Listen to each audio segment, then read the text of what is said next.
O nome dela era Maria de Lourdes da Silva, e antes de se tornar um fantasma nas vielas de Recife, foi apenas uma filha do sertão.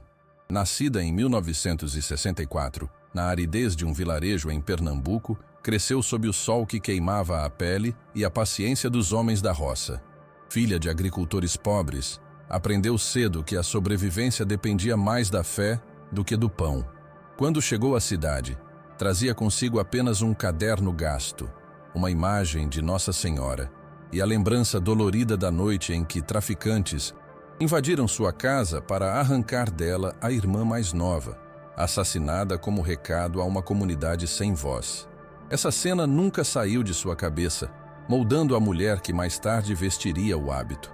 Em 2000, aos 36 anos, Maria de Lourdes habitava o convento de Nossa Senhora das Dores, erguido no coração de um bairro popular do Recife. Lá dentro, o silêncio das paredes antigas contrastava com o caos da cidade que fervia além dos portões. O cheiro de incenso encobria o mofo e as rachaduras, como se a fé tentasse sustentar uma estrutura em ruínas. Nas ruas, feiras livres misturavam cores e barulhos, mas também sirenes que nunca chegavam a tempo. Crianças pediam esmola ao lado de carros importados, e o contraste era tão brutal que parecia um insulto diário. Nesse cenário, Maria caminhava com o terço entre os dedos, orando baixinho, como se cada palavra fosse um escudo contra a lembrança da violência. No convento, Maria encontrava refúgio e prisão ao mesmo tempo. Dedicava-se às crianças acolhidas, ensinava letras e números, contava histórias bíblicas para acalmar noites de medo. Entre elas estava Joana, menina de 14 anos, órfã e frágil, que via em Maria não apenas uma freira, mas uma mãe tardia, um porto. O olhar da jovem era um espelho do passado que Maria queria esquecer, mas não podia. Cada sorriso arrancado à força das ruas era uma cicatriz viva que lhe lembrava a irmã perdida.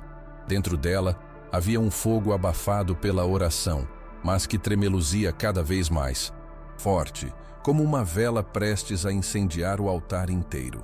Do lado de fora, o bairro vivia sob o comando de Cobra, um traficante que se tornara sinônimo de medo.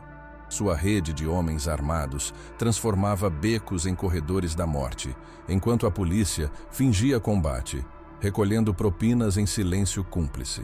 A cada batida de tamborim em festas populares, escondia-se o som abafado de tiros noturnos. A cada missa dominical, ocultava-se o luto não nomeado de famílias dilaceradas. O convento erguia-se como ilusão de abrigo, mas Maria sabia: a muralha mais alta não protege quando a injustiça é a verdadeira dona da cidade. E era nesse espaço de fé e desespero que sua lenda começaria a nascer. Maria de Lourdes nunca tivera a chance de escolher um destino leve. Sua juventude fora marcada por perdas e silêncio, até que encontrou na igreja uma forma de calar a dor que lhe consumia o peito. No convento, entregou-se a votos de pobreza, castidade e obediência, mas nenhum desses votos apagava a ferida central, a imagem da irmã tombada, sangue espalhado no chão de barro. Durante anos, acreditou que o perdão seria a única saída, que a oração traria algum tipo de justiça invisível. No entanto, cada corpo abandonado nas esquinas de Recife reforçava a sensação de que Deus, embora presente nos altares, não caminhava mais pelas ruas da cidade. Apesar da austeridade do convento, Maria era lembrada como uma presença de calor humano. As crianças corriam em direção a ela, confiando naquela freira de olhar sereno e mãos calejadas que sabiam acolher e também disciplinar. Joana, em especial, grudava-se a ela como sombra. A menina carregava nos olhos um brilho de esperança misturado a um medo constante, típico de quem já havia visto demais para sua pouca idade. Para Maria, cuidar dela era como reescrever sua própria história, como se proteger Joana fosse, de algum modo, resgatar a irmã perdida no passado. Mas o destino, como sempre, tinha planos mais cruéis. O bairro da Macaxeira era um território partido. De um lado, a vida comum, com seus vendedores ambulantes, igrejas evangélicas de esquina e crianças empinando pipas. Do outro, o reinado de Cobra e seus homens, que controlavam cada esquina com fuzis e olhos atentos. Ninguém entrava ou saía sem ser notado, e qualquer desafio era punido de forma exemplar. As paredes das casas, marcadas por tiros, contavam histórias que nunca eram registradas em boletins de ocorrência. A polícia, quando aparecia, era apenas mais uma engrenagem da máquina de medo. Alguns moradores diziam, em voz baixa, que era melhor lidar com os bandidos do que com os uniformes do Estado. Para a igreja, o discurso oficial era claro: resignação. Aceitar o sofrimento como parte da cruz que cada fiel deveria carregar. A ideia de vingança era vista como pecado, e freiras como Maria eram instruídas a pregar paciência e esperança.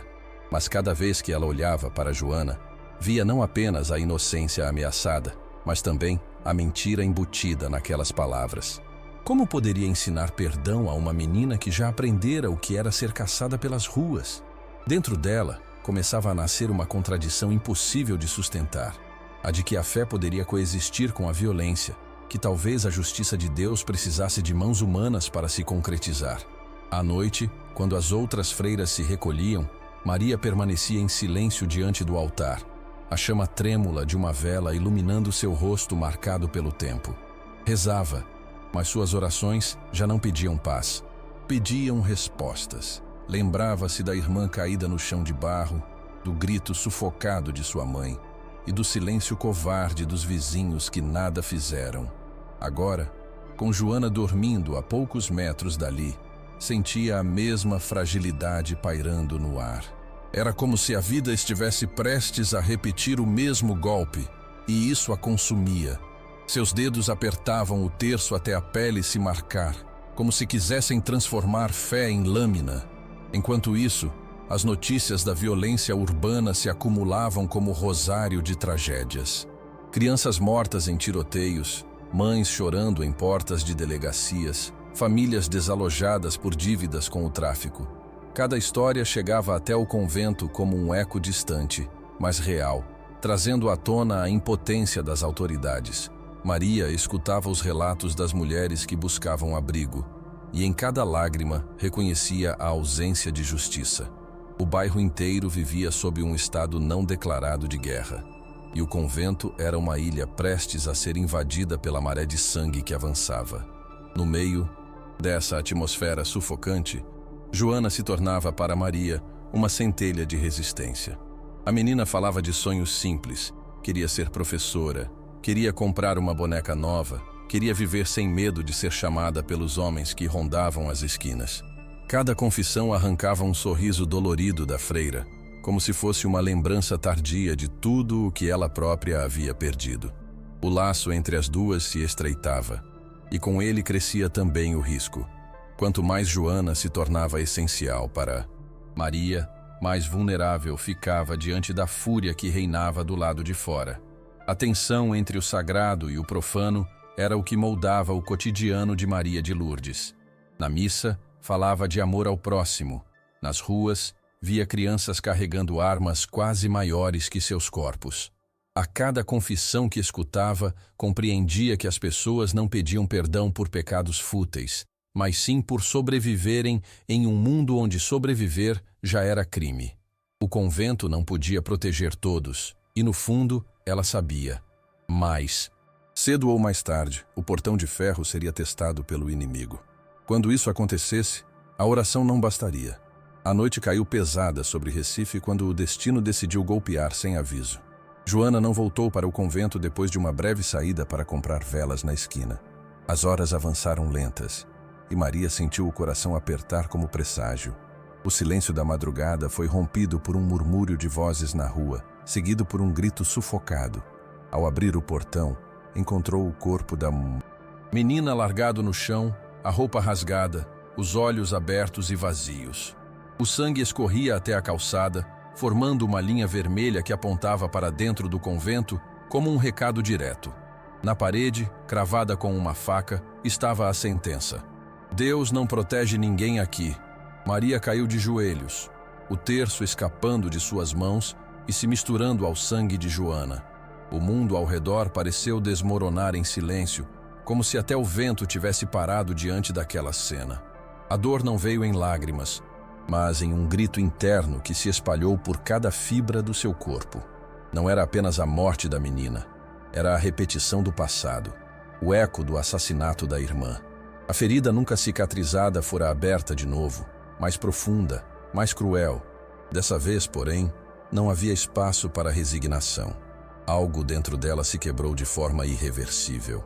No velório improvisado, poucas freiras e algumas mulheres da comunidade se reuniram em silêncio. Maria observava o pequeno caixão branco, mas em sua mente não. Havia mais orações, havia perguntas. Onde estava a justiça de Deus? Onde estavam as autoridades que juravam proteger?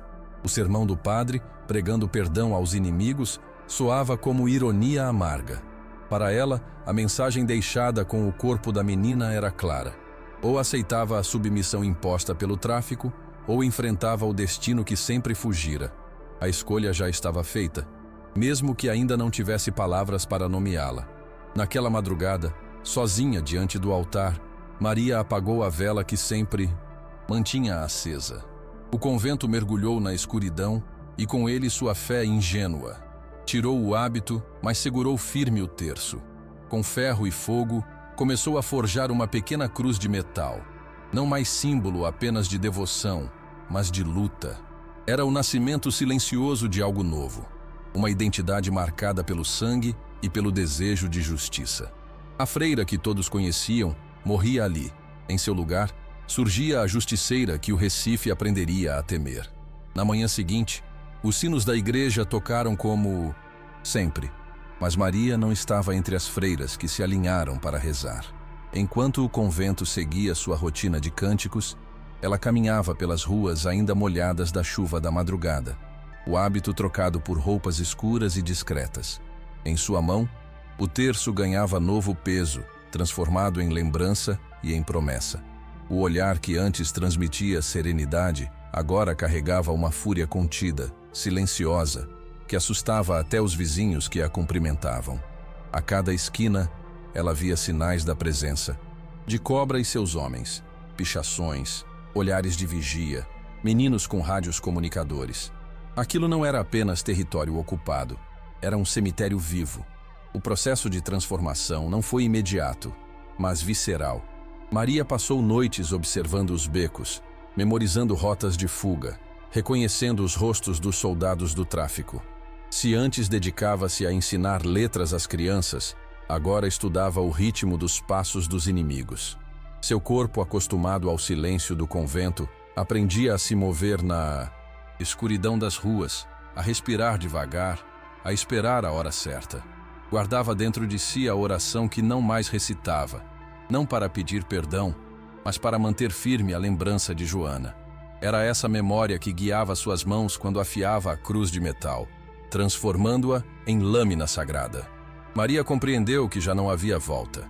O convento, outrora abrigo, tornara-se cárcere de sua impotência. As palavras dos padres e bispos pedindo resignação soavam como insulto diante da carne violentada de Joana. Então, decidiu reinventar seus próprios votos.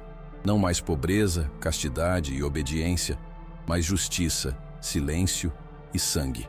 A cada noite que saía pelas ruas, testava sua coragem enfrentando os becos mais perigosos, caminhando entre sombras, sentindo no peito um novo tipo de fé. Uma fé que não vinha dos céus, mas da certeza de que a justiça só se cumpriria com suas próprias mãos. No quarto do convento, escondida das demais irmãs, mantinha um pequeno altar secreto. Sobre ele, não mais apenas imagens de santos, mas também objetos recolhidos de suas incursões. Cápsulas de bala, pedaços de correntes, símbolos arrancados das bocas de fumo. Cada item era uma oferenda ao seu novo pacto. Ali, rezava em silêncio, mas suas palavras já não pediam bênção, pediam força. A transformação estava consumada. Maria de Lourdes não era mais apenas a freira devota. Era a justiceira que nascia das cinzas da fé. A primeira ação de Maria foi silenciosa. Entrou sozinha em uma boca de fumo na periferia, armada apenas com a cruz de metal escondida sob o véu escuro que ainda usava como disfarce. O ambiente fedia a crack e suor. Jovens entorpecidos encostados nas paredes enquanto 2 homens armados faziam a vigília. Em questão de minutos, ela se moveu como sombra. Um golpe seco na garganta de um, a lâmina cravada no outro. Os rapazes drogados nem entenderam o que acontecia quando Maria arrastou 2 deles para fora, conduzindo-os como quem resgata cordeiros de um matadouro. Na calçada, deixou apenas o símbolo, um terço ensanguentado, pendurado na porta como aviso. A notícia correu rápido pelo bairro. Ninguém acreditava de início, mas logo os cochichos ganharam força. Havia uma freira vingadora à solta, uma mulher que enfrentava os soldados de cobra com coragem sobrenatural. Para uns, era lenda inventada por moradores cansados. Para outros, uma aparição enviada por Deus. Mas o medo mudou de lado. Onde antes só se temia o comando, agora também se temia a justiça invisível que surgia nas noites chuvosas. Maria tornara-se um fantasma, e sua presença ecoava até entre os mais violentos, que começaram a andar armados, com um cuidado que antes dispensavam. Com o tempo, suas ações ganharam precisão cirúrgica. Não atacava de forma aleatória, mas escolhia alvos específicos: capangas conhecidos por abusar de meninas, chefes de pontos de venda, cobradores de dívidas sanguinárias. Cada execução vinha acompanhada de um gesto simbólico: o crucifixo de metal deixado sobre o peito dos mortos, o terço enrolado em torno das mãos.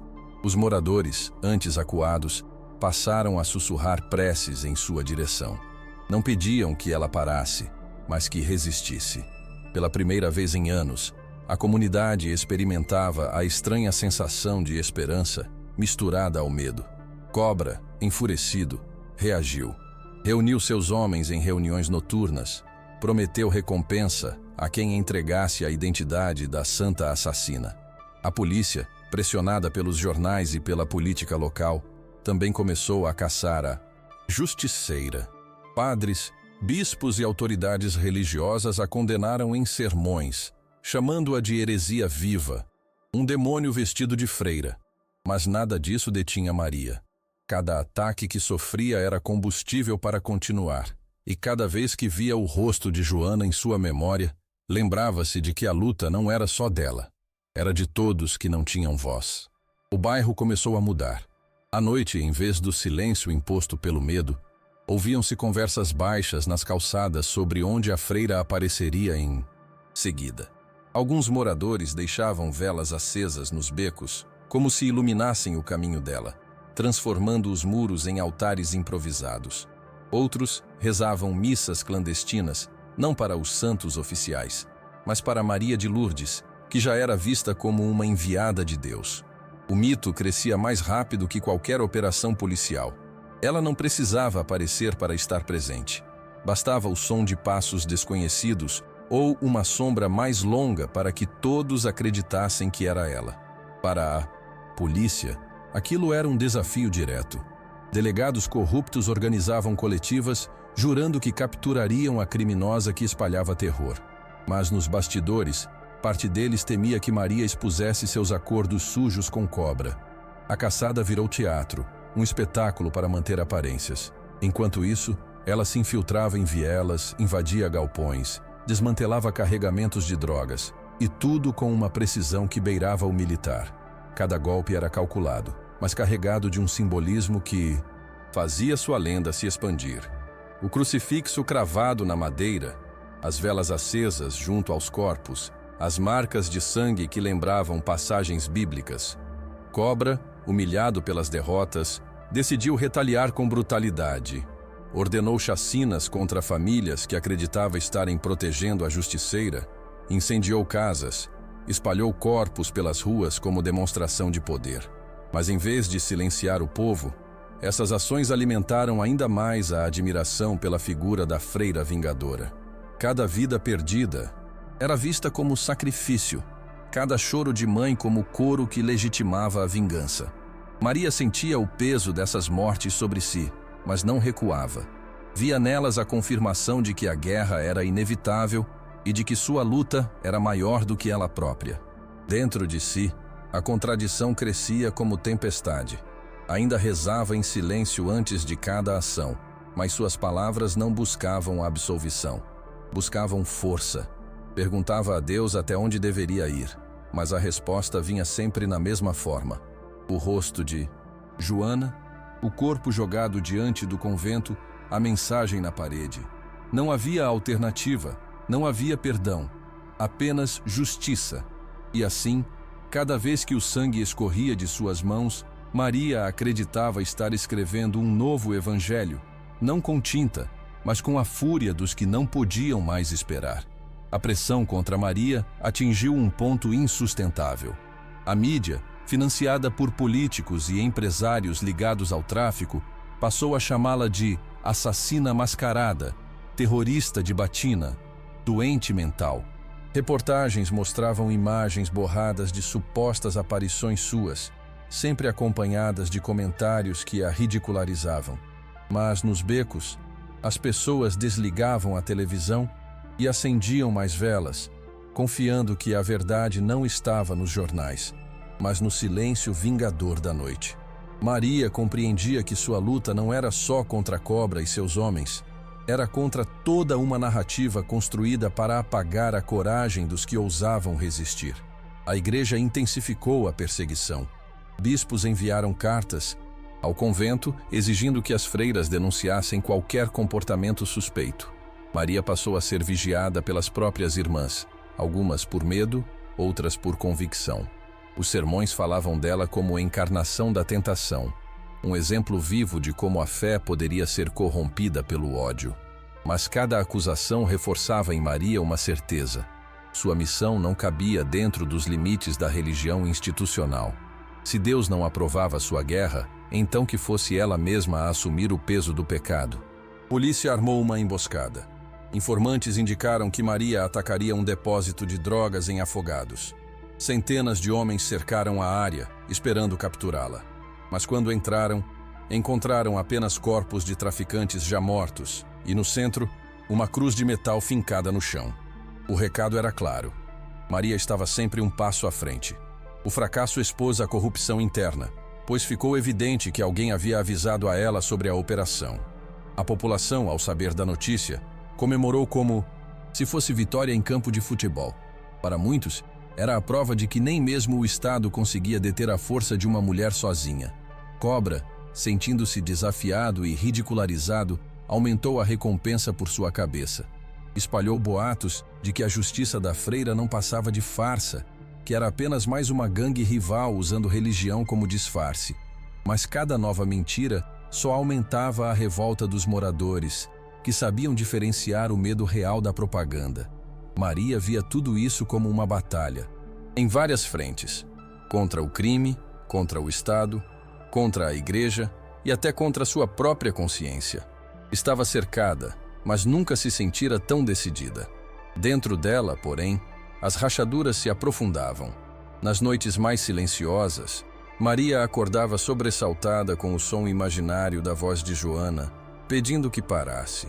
O peso do sangue em suas mãos não era fácil de carregar, e às vezes ela questionava se ainda existia espaço para a mulher que um dia acreditara em perdão. Mas bastava lembrar o corpo da menina largado diante do convento, a faca cravada na parede com a frase de desprezo, para que a dúvida se transformasse em combustível. Sua guerra não era escolha, era destino imposto por uma cidade onde ninguém mais ousava lutar. O confronto se aproximava como tempestade anunciada. Cobra e seus homens intensificaram os ataques. A polícia apertava o cerco e a igreja pregava a excomunhão. Tudo convergia para um desfecho inevitável, e Maria sabia que não poderia fugir. Preparava-se não apenas para enfrentar seus inimigos, mas para encarar a própria verdade. Já não era apenas uma freira, nem somente uma justiceira. Era o símbolo de um povo inteiro, o mito que nascia do desespero coletivo. E como todo mito, estava destinada a enfrentar seu maior inimigo sob os olhos de todos. A madrugada chegou carregada de chuva quando Maria decidiu atacar o coração do inimigo. O quartel-general de Cobra, um casarão abandonado transformado em fortaleza, ergueu-se diante dela como um templo. Profano. Relâmpagos cortavam o céu, iluminando os muros pichados com ameaças. Armou-se apenas com sua cruz de metal, algumas armas tomadas de inimigos anteriores e a fé endurecida pela dor. Não havia plano de retorno. Cada passo na lama era uma confissão silenciosa. Se fosse morrer, morreria como mártir, não como vítima. O primeiro disparo ecoou como sino de guerra. Os homens de cobra correram para os corredores estreitos, mas Maria já estava dentro, movendo-se como sombra. Um a um, tombaram diante dela. Alguns pelo fio da cruz afiada, outros pelo gatilho que ela não hesitava em apertar.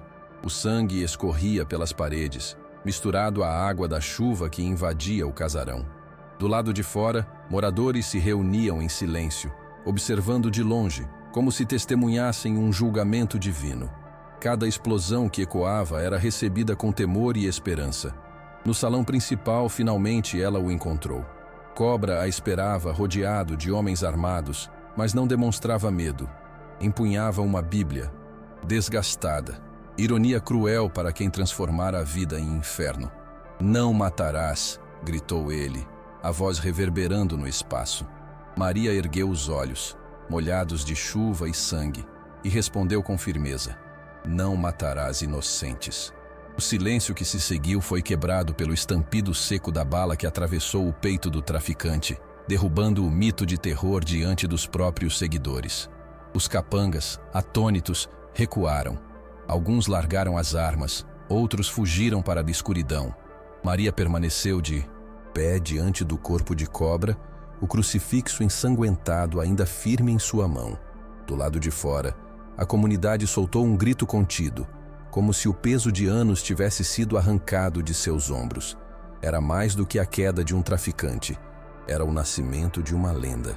Maria, ex-freira, agora era definitivamente a justiceira que desafiara todas as instituições e vencera. Ferida, Maria cambaleou para fora do casarão enquanto a chuva lavava o sangue em seu rosto. Os moradores correram para ajudá-la, mas ela ergueu a mão, recusando qualquer socorro. Seu olhar dizia mais do que palavras. Não pertencia a eles, nem ao convento, nem ao mundo comum. Caminhou sozinha pela rua encharcada, desaparecendo na neblina da madrugada, como um espírito que cumpre sua missão e se retira em silêncio. Alguns juraram que ela tombou logo depois, outros garantem que a viram entrar em uma viela e nunca mais voltar. Nos dias seguintes, a cidade acordou diferente. A notícia da morte de Cobra se espalhou como incêndio, e os becos que antes respiravam medo agora exalavam alívio. A polícia tentou assumir o crédito pela execução, mas ninguém acreditou. Nos mercados, nas feiras e nos bares, o nome de Maria de Lourdes era sussurrado como oração. A igreja, em sua rigidez, silenciou, incapaz de apagar a força do mito. As crianças, antes proibidas de brincar nas ruas, voltaram a correr, como se a vida tivesse ganhado uma trégua.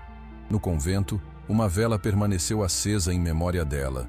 Nenhuma freira admitia em voz alta, mas todas sabiam para quem era aquela chama. Algumas rezavam pedindo perdão por Maria. Outras, secretamente, pediam sua proteção. Para os moradores da macaxeira, porém, não havia dúvida.